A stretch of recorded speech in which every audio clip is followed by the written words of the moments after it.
नमस्कार, आप देख रहे हैं यंग वार्ता न्यूज और मैं हूं आपके साथ अंकिता नेगी। एक नजर डालेंगे हिमाचल की अभी तक की खास खबरों पर। शुरुआत करेंगे हेडलाइन से। बिजली बोर्ड पेंशनर्स की मासिक बैठक संपन्न, सरकार व बिजली बोर्ड पर लगाए अनदेखी के आरोप। औद्योगिक क्षेत्र कालाम में गोदाम में भीषण आगजनी की घटनाएं सामने, करोड़ों का नुकसान। गर्मी से निजात पाने के लिए भारी संख्या में पर्यटक कर रहे पहाड़ों का रुख। HPTDC के होटल में अभी तक 90% ऑक्यूपेंसी। विक्रमादित्य बोले, थप्पड़ मामले को आतंकवाद से जोड़ने का बयान गैर जिम्मेदाराना। हिमाचल में चले मोदी मैजिक का मंथन जारी। निजी अस्पतालों में हिमकेयर व आयुष्मान कार्ड का नहीं हो रहा भुगतान। 11 जून से DC कार्यालय के बाहर अस्पताल प्रबंधन देंगे धरना।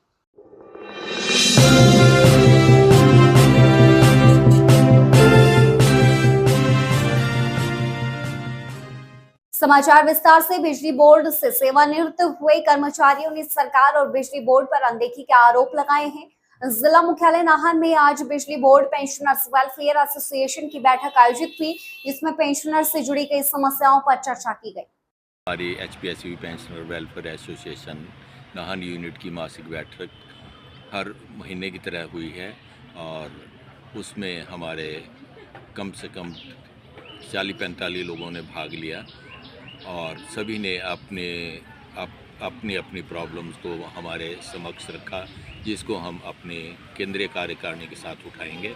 और जो मुख्य मुद्दा रहा वो हमारा यही रहा कि हिमाचल सरकार ने अपने कर्मचारियों, अपने पेंशनरों को औद्योगिक क्षेत्र कालाम में 2 उद्योगों के 2 गोदामों में भीषण आगजनी की घटना सामने आई, जिसमें जानकारी प्राप्त हुई है कि करोड़ों का नुकसान हुआ है। फिलहाल आग लगने के चलते करोड़ों का नुकसान हुआ है, लेकिन मौके पर दमकल विभाग पहुंचा, आग बुझाने का पूरा प्रयास किया गया। करोड़ों का नुकसान होने के चलते आपको बता दें कि आग कैसे लगी, फिलहाल कारण स्पष्ट नहीं हो पाया है।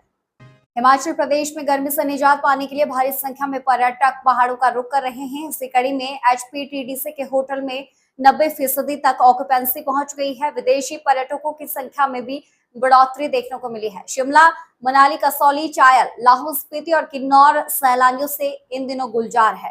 लेकिन जो अगर हम बात करते हैं होटल्स की, तो HP टूरिज्म डेवलपमेंट कॉरपोरेशन जो कि हमारे होटल हैं कॉरपोरेशन के, तो उसमें तो आजकल की ऑक्यूपेंसी है अभी जून में या हम मई एंड की बात करते हैं, वो लगभग 70-80% के आसपास चल रही है और वीकेंड्स पे यही ऑक्यूपेंसी जो है लगभग 90% के आसपास पहुंच जाती है। और बात रही पिछले साल के कंपैरिजन में, तो आप जानते हैं कि पिछले साल जब मॉनसून आया तो प्रदेश में बहुत ज़्यादा तबाही हुई थी। उस चक्कर में हमारे बहुत सारे रोड जो हैं वो बंद पड़े थे, तो टूरिस्ट का यहाँ पे आना भी पॉसिबल नहीं था। तो इस कारण जो है टूरिस्ट की काफ़ी संख्या में जो कमी आई थी। आगे बढ़ने से पहले रुकेंगे इस बीच एक छोटे से ब्रेक के लिए, बने रहें।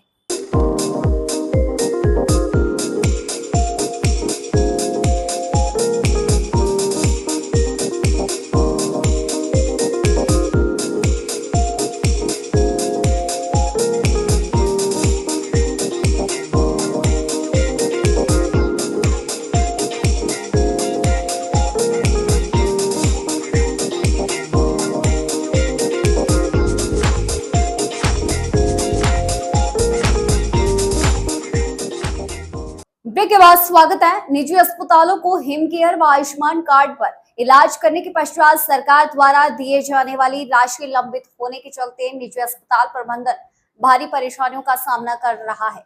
स्टाफ को देने के लिए वेतन के लाले पड़ गए हैं, कामकाज प्रभावित हो रहा है, जिसके पश्चात अब निजी अस्पताल प्रबंधन ने सरकार के खिलाफ मोर्चा खोलते हुए 11 जून से धरने पर बैठने की चेतावनी दी। हमने श्री साईं अस्पताल नाहन व श्री साईं कार्डियक सेंटर कोंटा साहब की तरफ से बिंग डायरेक्टर, मैंने DC सर को और CMO सर को एक ज्ञापन दिया है, जिसमें हमने 10 तारीख तक हमारी जो पेंडिंग हिम कार्ड पेमेंट्स पिछले 1 साल से पेंडिंग है उसके लिए रिक्वेस्ट की है। और हमने कहा है कि अगर हमारी 10 तारीख तक पेमेंट्स नहीं आती हैं तो हम 11 तारीख से हमें सड़कों पर उतरना पड़ेगा, क्योंकि हमारे पास अपने स्टाफ को देने के लिए और चीज़ों के लिए, सैलरीज के लिए, खर्चे के लिए, वेंडर्स की पेमेंट के लिए अब पैसे का डेफिसिट हो गया। क्योंकि पिछले 1 साल से जो हमने काम किया, हम तो मरीजों की सेवा में दिन रात लगे हुए हैं। PWD मंत्री विक्रमादित्य सिंह थप्पड़ कांड मामले पर बोले कि आतंकवाद से जोड़ने का ये बयान कंगना का गैर जिम्मेदाराना है। हिमाचल में मोदी मैजिक जो चला है उस पर भी मंथन किया जाएगा। लोक निर्माण मंत्री और मंडी से कंगना के प्रतिद्वंदी रहे हैं। विक्रमादित्य सिंह ने इस पूरे मामले की कड़े शब्दों में निंदा की है। दूसरी तरफ इस मामले को आतंकवाद से जोड़ने के लिए कंगना के बयान को भी गैर जिम्मेदाराना बयान कहा है। विक्रमादित्य सिंह ने कांग्रेस मुख्यालय राजीव भवन में चुनाव के नतीजों पर बुलाई शिमला ग्रामीण विधानसभा क्षेत्र की बैठक के दौरान ये बड़ी बात कही। उपस्थित नहीं था और तो उस चलते सभी कांग्रेस पार्टी के जो हमारे पार्टी के सभी सदस्यगण हैं, सभी हमारे पदाधिकारी हैं, सभी पंचायती राज के साथी हैं, सब लोगों के साथ विचार विमर्श जो है करेंगे। जो चुनावों के परिणाम रहे हैं उस पर कैसे आने वाले समय में हमको बेहतरीन काम करना है, कैसे उससे बाहर निकलना है, क्योंकि लोकसभा में पूरे प्रदेश में अच्छा प्रदर्शन पार्टी का नहीं रहा है, तो उस पर निश्चित तौर से चिंता मंथन होना चाहिए, करेक्टिव मेजर्स होने चाहिए ताकि in the times to come उसको हम बेटर कर सकें। बड़ी खबरों में आज के लिए इतना ही, इजाजत दीजिए, नमस्कार।